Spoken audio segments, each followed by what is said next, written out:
네, 제목 정한다고 머리가 다 빠졌습니다. 여러분, 제목이 뭐라고? 내 안에 시한폭탄이다. 이런 그림 한번 보셨습니까? 목회자의 타락, 성도의 추락, 교회의 분열, 이런 얘기를 들으면 참 부끄럽지 않습니까? 여러 가지로 정말 어떻게 이럴 수가 있나 라는 생각이 들 때가 많습니다. 그러면서 늘 마음 참 밑바닥에 들려오는 소리는, 그러면 너는 정말 그들과 다르냐? 라는 거죠. 너는 진짜 그들과 다른 거 있냐? 라고 이렇게 묻는다라는 겁니다. 정말 하나님은 우리가 진짜 두려워해야 될 것은 눈앞에 나타나는 그런 현상들, 그런 부분들이 아니라 정말 내 안에 도사리고 있는 이 죄의 본성, 여기에 대해서 네가 진짜 자유할 수 있느냐? 라고 하는 물음이라는 거죠. 그래서 오늘의 말씀의 결론은 뭐가 하면, 우리 안에 시한폭탄, 이 죄의 시한폭탄이 늘 도사리고 있다라는 거예요. 죄의 폭탄이 늘 도사리고 있다. 그래서 우리를 무너뜨리는 것은 환경이다, 환경이 아니다, 환경이 아니라는 거예요. 그래서 예수님을 놓치는 순간 활성화되어지는 내 안에 있는 이 죄성, 예수님과 확 붙들려 있는 이 상황 가운데서는 괜찮은데, 여기에서 조금만 삐끗하게 되어지면 내 안에 이 죄성이 확 활성화될 거예요. 그래서 결국에는 나를 무너뜨리는 것은 외부에서 공격해오는 것으로서 무너뜨리는 것이 아니라 내 안에서 있는 이 죄성이 외부의 상황과 딱 결탁해버리는 순간 넘어진다는 거죠. 그래서 보니까 내 안에 이 죄성 이기는 사람은 환경도 이기더라 못 이기더라? 이기더라. 그래서 문제는 뭔가 하면 사람의 밖에 있는 것이 아니라 사람 안에 있는 이 죄성이 오늘 우리를 무너뜨린다는 거죠. 여러분, 자율주행 해보셨습니까? 자율주행을 하는 것은 핸들을 잡지 않고도 얼마든지 주행할 수 있는 어느 영역까지는 다 우리가 운행하잖아요. 그죠? 그래서 그 자율주행이 너무 좋으니까 운전자가 그 기능을 다 믿고 나가면 손을 떼고 만약 잠을 들어버린다면 어떤 현상이 나타날까요? 무서우면 좋겠지만 성능 좋은 차라도 결국에는 사고를 내더라는 겁니다. 그래서 자율주행 해놓고도 손을 얹고 있으라고 얘기를 하고 있지 않습니까? 우리의 신앙도 마찬가지라. 우리 신앙의 경륜과 연륜이 다 되어지니까 이 정도 하면 되었지. 나는 자율주행으로 천국에 갈 거야 라고 하면 손을 탁 놓는 순간이 있다라는 거야. 그죠? 손을 탁 놓는 순간 그때가 바로 우리의 죄성이 무너지는, 활성화되어지는 상황이라고 얘기를 하는 겁니다. 우리가 주님 앞에 믿음에 있는 깨어있어 믿음을 향하여 붙들고 있어야 되는 이 손을 딱 놓아버리면 난리 난다는 것을 이야기하죠. 그래서 오늘의 본문은 바로 영적인 핸들, 영적인 이 깨어있음, 우리에게 요구하고 있는 그 말씀이라는 겁니다. 우리가 왜 무너지느냐 라고 하는 것에 대해서 오늘 본문 말씀에서 이야기를 하고 있는데, 비극은 갑자기 찾아오는 것이 아니더라. 비극은 서서히 찾아오는데 방심한 순간을 노리고 찾아온다 라고 이야기를 합니다. 그래서 이 비극이 언제 시작되어지는가 하면 추락의 골든타임이 있는데, 이 영적인 방심, 그 순간에 딱 찾아온다라는 거죠. 그거 놓치면 안 된다라는 것을 이야기하고 있습니다. 여러분, 출애굽을 한 이스라엘 백성들은 하나님 앞에 엄청난 은혜를 경험했잖아요. 그죠? 출애굽을 하면서 그 홍해를 건넜다라는 겁니다.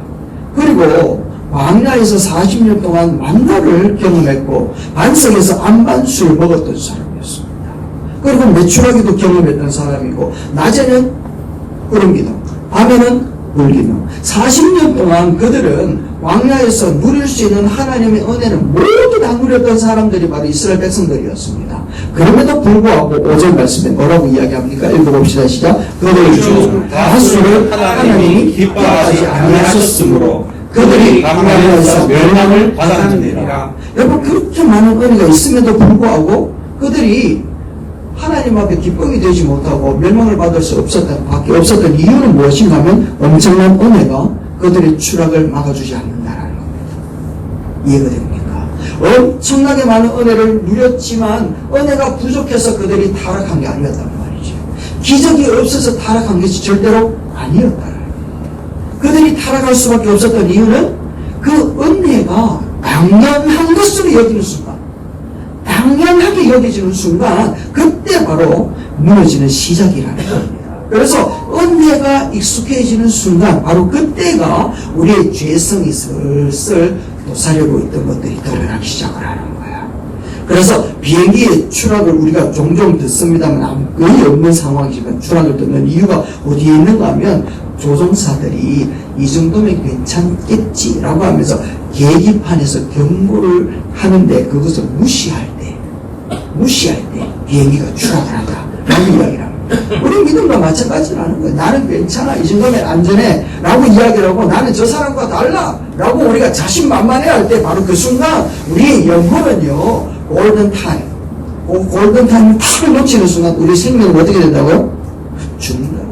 그래서 생명의 골든타임이 있다면 영적인 골든타임도 있다 라고 하는 것을 우리가 절대로 놓치면 안 된다는 거죠. 그래서 우리는 우리 마음 가운데 진공상태, 하나님의 은혜가 충만했다가 하나님이 떠나면 그 상태가 진공상태에 있는 마음은 있다 없다? 없다. 우리 마음은 하나님이 떠나면 반드시 사탄이 들어온다. 이걸 우리가 놓치면 절대로 안 된다. 진공상태 그 자체가 이미 하나님을 떠난 상태이기 때문에 그래요. 빈자리에 즉시 들어온다. 그래서 바울은 뭐라고 이야기하는가 하면 이렇게 얘기를 하는 겁니다. 너희가 선줄로 생각하냐? 넘어질 거 조심해라. 우리 큰 소리 한번 외칩시다. 시작. 선줄로 생각하는 자는 넘어질까? 조심하라. 그렇지. 조심하는 사람은 누가 조심해야 된다고? 선줄로 생각하는 사람 조심해야 된다. 이 정도 하면 되지. 그죠? 그때가 바로 가장 위험한 골든타임. 그 타임을 놓치면 사탄은 틈을 탄다. 라고 하는 것을 절대로 놓치면 안 된다. 그래서 선줄로 생각한다라고 하는 요 상태는 교만한 상태를 얘기하는 게 아니라 하나님과 영적인 단절이 되어진 상태다 라고 생각하면 되는 겁니다. 다시 한번요. 내가 이만하면 되었지 선줄로 생각하는 그 순간은 내가 교만한 게 아니라 영적으로 단절되어지는 순간입니다. 우리가 사실 하나님의 은혜를 깨닫고 나면 하나님 앞에 늘 우리의 부족함과 하나님의 은혜가 간절히 소망되어지는 것이 우리의 모습이잖아요. 그런데 됐지 뭐. 이 정도가 되어지는 순간 이게 바로 하나님과의 관계가 깨어지는 것을 이야기하는 겁니다. 비행기가 높이 떠나자는 거죠. 비행기가 막 높이 떠나는데 높이 올라가면 올라갈수록 거기에서 엔진이 탁 스톱되어지면 추락의 높이가 높아지니까 떨어지는 순간 그 파괴력은 더 엄청나게 되어지는 거죠. 그러니까 우리의 영적인 상태도 높아지면 높아져 있고 선줄로 생각되어질 그 순간이 높으면 높을수록 타락과 추락의 그 파워는 엄청나다는 걸 얘기하는 겁니다. 그래서 우리는 반드시 기억을 해야 됩니다. 우리는 내가 서 있는 것이 아니다. 우리 주님이 붙들고 계신 것이다. 외칩시다. 시작. 내가 서 있는 것이 아닙니다. 주님이 붙들고 계신 것입니다. 할렐루야. 이걸 놓치면 안 되는 겁니다. 내 영혼인지 아시겠습니까? 아멘. 내가 서 있는 건 아닙니다. 우리 주님이 나를 붙들고 계십니다. 요거 놓치면 절대로 안 된다. 그래서 우리 주님이 조심해라 라고 경고하시는 것은 우리를 향하여 겁주려는 것이 아니라 빨리 내게 돌아와. 내 힘으로, 네 힘으로는 1분도 서 있을 수 없지 않느냐. 내 손을 잡아라. 빨리 돌아오라. 라고 하는 이야기라는 겁니다. 그러니까 마귀들은 우는 사자와 같이 우리를 삼키려고 찾는데 틈 하나만 있으면 삐집고 들어요. 그래서 댐이 무너지는 것은 폭파가 되어서 무너지는 것도 있지만 진짜 실오라기 같은 실금 하나로부터 시작되어진다 하지 않습니까? 하나님께서 우리에게 선줄로 생각하는 자 조심해라 라고 하는 것은 아주 미약한 그 생각 하나 때문에 우리는 넘어질 수 있다는 것을 얘기하고 있습니다. 그래서 이렇게 우리들이 넘어지고 죄의 시한폭탄이 우리에게 있다는 것을 알고, 그런데 그 시한폭탄을 우리가 어떻게 이길 수가 있느냐. 여러분 어떻게 이길 수 있습니까? 우리 연약하기 때문에 이길 수 있는 방법이 없단 말이죠. 내 힘으로 내 능력으로는 절대 이 죄의 시한폭탄을 물리칠 수 있다 없다? 없다. 이것을 또 우리가 인정을 하고 살아야 된다. 그래서 우리 하나님께서 우리에게 약속을 하시는 것이죠. 나의 끝은 누구의 시작이다? 할렐루야. 나의 끝은 하나님의 시작이라는 것을 우리가 알아야 되는 거예요. 나는 할 수 없습니다. 나는 안 됩니다. 나는 할 수 없습니다. 라고 하나님을 항복하고 손을 드는 바로 그 순간, 그때 하나님께서 그 손을 붙드신다. 여러분의 손이 높이 드는 순간 우리 주님께서 더 빨리 붙으실 줄로 믿습니다. 이렇게 되면 하나님이 이렇게 내려와야 되니까 걸리는 겁니다. 이렇게 되시는 저와 여러분 되시기를 바랍니다. 그래서 예수님께서 십자가에서 죄의 폭탄을 다 짊어지셨잖아요. 죄의 시한폭탄을 우리에게 있는 모든 것들을 다 짊어지시고 십자가에서 다 해결해 버리셨잖아요. 그리고 하늘나라 올라가시고 그게 끝이냐? 그게 끝이 아니라는 겁니다. 그래서 우리들이 죄의 끝, 죄의 모든 것이 해결되어지는 오늘 우리들을 그냥 두지 아니하시고 우리를 인도하시기 위하여, 천성을 향하여 인도하기 위하여 하나님께서 가이드를 보내시는데, 동행사를 보내시는데, 그분이 누구라고요? 성령님이시라는 겁니다. 그래서 성령님이 오시며 내가 너희에게 말한 모든 것을 어떻게 생각나게 하실 것이다 라고 얘기를 하는 겁니다. 성령님이 없으면요 아무리 많은 것을 가지고 싶다 생각이 난다 안 난다? 안 나더라는 거죠. 그래서 하나님께서 우리 가운데 성령님을 보내셔서 우리가 어디로 걸어가야 될 것인지 우리가 무엇을 해야 될 것인지 오늘도 가르쳐 주시고 보여주시고 인도하여 주실 줄 믿습니다. 아멘. 그래서 그 성령님께서 계시는데 말씀의 약속을 우리에게 이렇게 하시는 겁니다. 시험당할 적에 또한 무엇을 내신다고? 피할 길. 할렐루야. 네. 우리 하나님은요 그냥 내버려 두시는 분이 절대로 아니더라는 겁니다. 우리는 어려움을 당할 때, 시험을 당할 때 우리 주님께서 피할 길을 내시는 줄로 믿습니다. 네. 그래서 그 피할 길을 우리는 뭐 해야 돼? 찾아야 돼. 그런데 그 찾는 그 길을 누가 하신다고요? 성령님께서 가르치신다라고 말씀하고 계십니다. 그래서 네. 너희로 능히 감당하게 하십니다. 아멘. 여기서 이야기하고 있는 피할 길이라고 하는 것은 괜히 한순간에 훅 들어오는 그런 행운을 얘기하는 게 아니라는 거예요. 행운을 얘기하는 것이 아니라 피할 길이라는 것은 성령님께서 내 안에서 들어오셔서 세밀하게 들려주시는 그 음성이 있다는 거죠. 여러분에게도 그 음성이 들려지기를 주님을 축원합니다. 아멘. 우리가 세상의 것을 너무 많이 들으니까 하나님의 음성에 우리가 반응하기가 너무너무 더딜 때가 많아요. 그런데 놀라운 사실은 시험이 오면 그냥 참아야지 이렇게 얘기하면 안 된단 말이에요. 시험이 올 때 무작정 참으라고 성령님께서 계시는 것이 아니라 어려움이 있을 때 우리 성령님께서는 우리에게 오셔서 피하게 하시고 또 돌아서게 하시고 관계를 또 끊게 하시는 역사를 우리에게 일으키시는 줄 믿습니다. 아멘. 그래서 요셉을 한번 생각해 보세요. 요셉 같은 경우에도 보니까 오디발의 안에 유혹이 있었잖아요. 그 유혹이 있었을 때 이게 신학적으로 맞니 아니면 신앙적으로 맞니 이런 토론을 하지 않았습니다. 요셉은요 옷을 버려두고 적시로 도망쳤다라는 거 아니겠습니까? 성경은 뭐라고 이야기하는가 하면 그의 옷을 버려두고 밖으로 도망치나 여기서 도망친다는 꽁지가 빠지도록 도망쳤다라는 걸 얘기하는 거거든요. 여기에서 성령이 주시는 확실한 피할 길이 무엇인가 하면 도망쳐라 라는 음성이 들린다라는 거예요. 도망쳐라. 그런데 우리는 그런 음성을 들었음에도 불구하고 우리는 갈등을 하는 거죠. 도망쳐야 되나? 아니면 이 손을 잡아야 되나? 그죠? 보디발의 안에 손을 잡아야 되나? 도망을 쳐야 되나? 이 갈등을 이렇게. 다윗을 한번 생각해 보면서 다윗이 도망치는 가운데에 정적이었던 사울이 자기가 있는 동굴에 용변을 보러 들어갔습니다. 신하들은 전부 다 같이 지금 이때입니다. 원수를 갚아야 됩니다.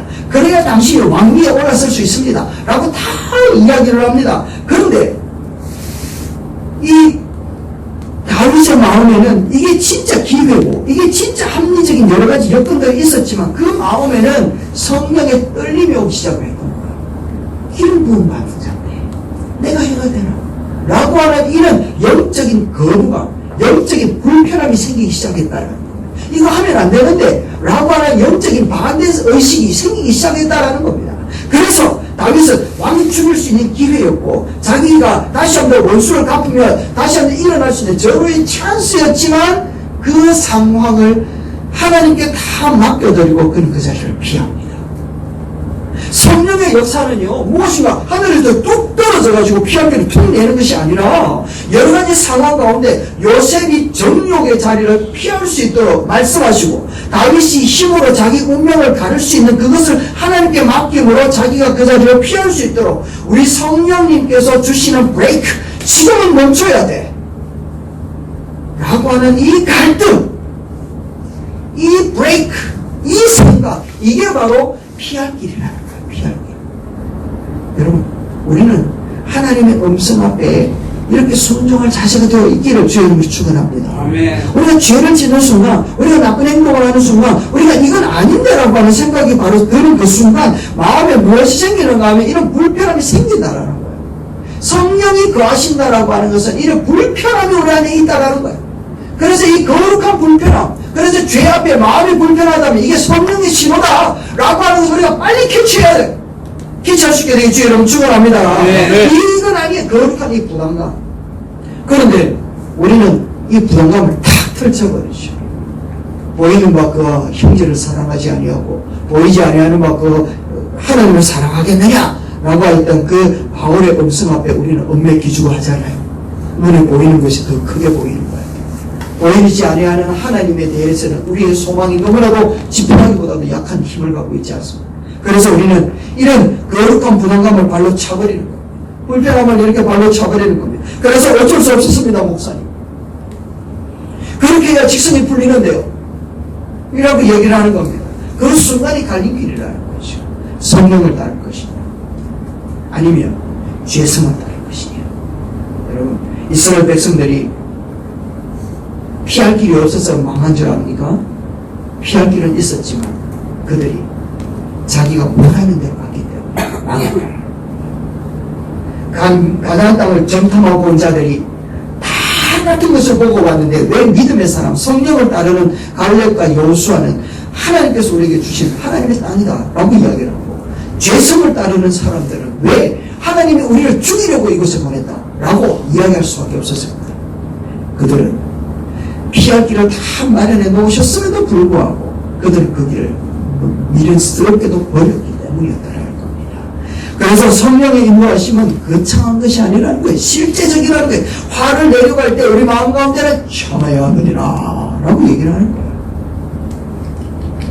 죄를 지으려고 할 때는 멈춰라 라고 하는 마음이 들게 하신다는 거예요. 기도해야 된다는 마음이 들고, 말씀을 읽어야 되겠다는 마음이 들고, 예배의 자리 가야 되겠다는 마음이 들면 그것이 바로 성령의 메시지인 줄 믿습니다. 네. 여러분, 이것을 안 믿는 사람은 뭐라고 이야기하는가 하면 양심의 소리라고 얘기합니다. 양심의 소리.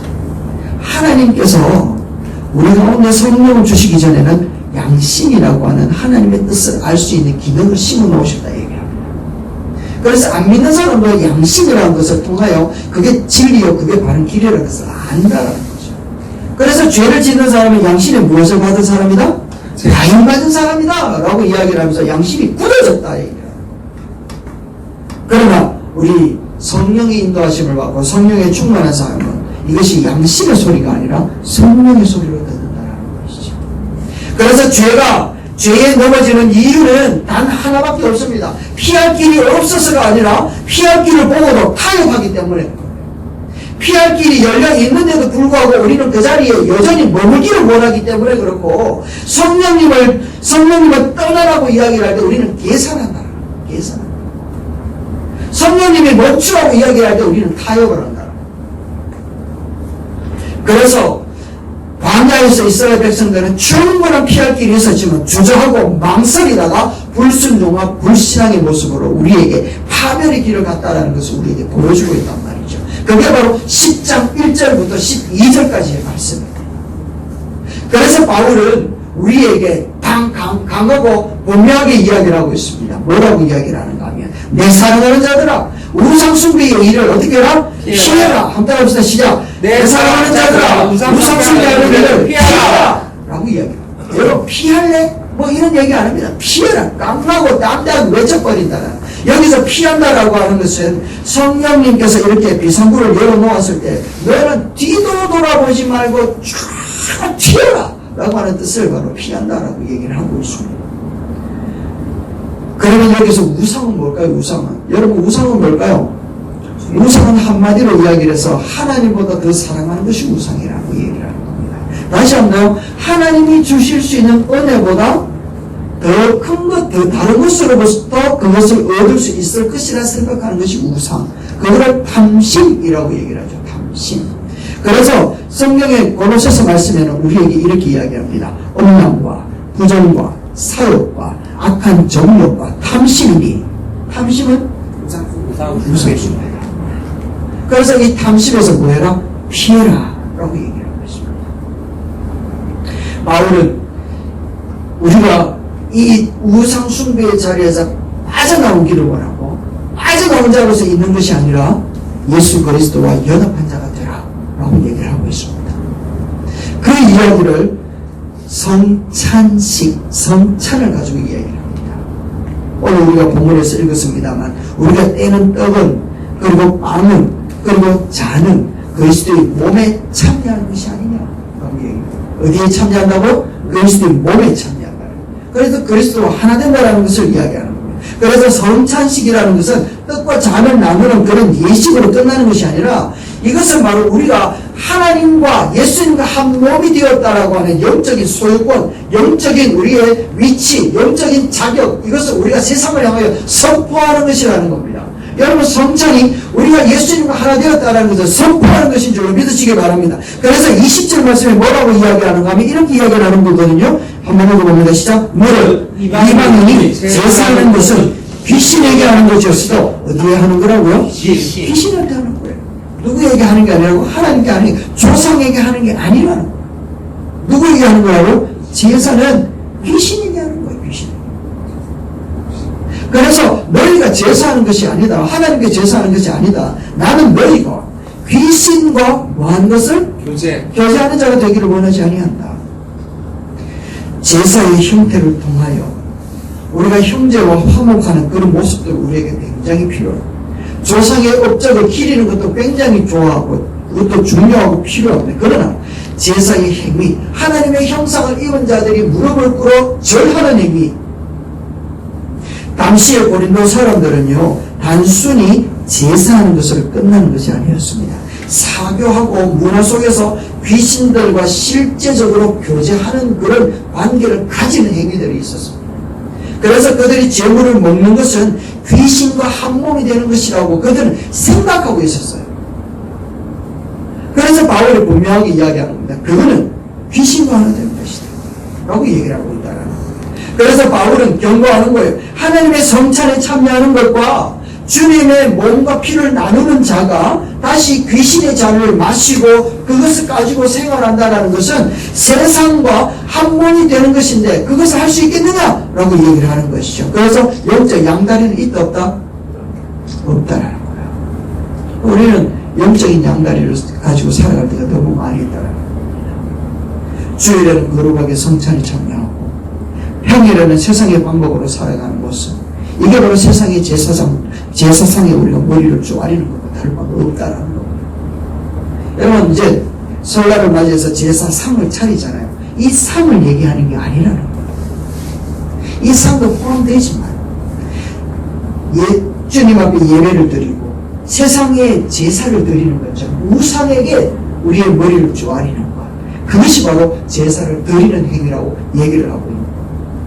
그래서 결혼한 배우자가 밖에 나가서 다른 사람하고 막 사귀면 이게 사달이 납니까 안 납니까? 사달이 난단 말이죠.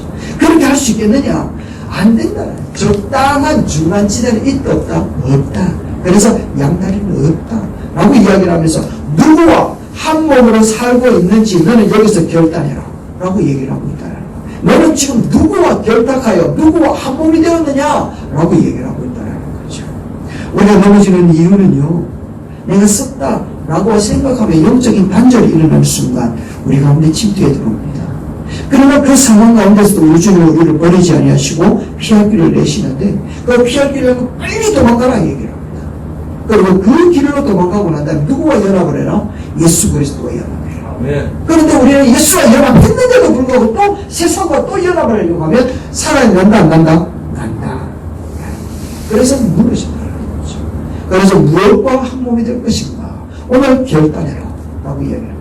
여러분은 누구와 무엇과 결단하기를, 한 몸이 되기를 결단하십니까? 예수님과 한 몸이 되기를 결단하기를 주의 이름으로 축원합니다. 네. 경건입니다. 여러분, 우리 안에는 언제나 터질 수 있는 죄의 시한폭탄이 있다 없다? 있다. 그렇기 때문에 우리는 방심하면 안 되지만 우리 주님께서는 피할 길을 내셨습니다. 그리고 그 길을 우리 주님께서 빨리 도망쳐와서 예수 그리스도와 연합하기를 원하고 계십니다. 그렇다면 그 연합의 그 시한폭탄, 그 모든 상황들을 우리 가운데 허락하신 주님께서 우리에게 요구하시는 것은 하나입니다. 어떻게 우리는 이것을 이겨낼 수 있는가? 우리는 나는 죽고 예수로 산다 라고 하는 이 분명 고백이 일어나게 될 주이기 되므로 축원합니다. 한번 나는 죽고 시작. 나는 죽고 예수로 삽니다. 아멘. 나는 죽고 예수로 산다. 그렇습니다. 내 힘으로는 1분도 설 수가 없다는 것을 고백합시다. 24시간 주님을 바라보고 성령의 음성에 적극적으로 우리가 항복할 수 있고 따라야 되고 주님을 붙드는 길만이 유일한 승리의 길이라는 것을 우리가 고백하면서 이 설 연휴가 잘 보내셨다가 우리 주님 앞에 또 영광 돌리며 돌아오는 저 여러분 되시기를 주의 이름으로 축원합니다. 네.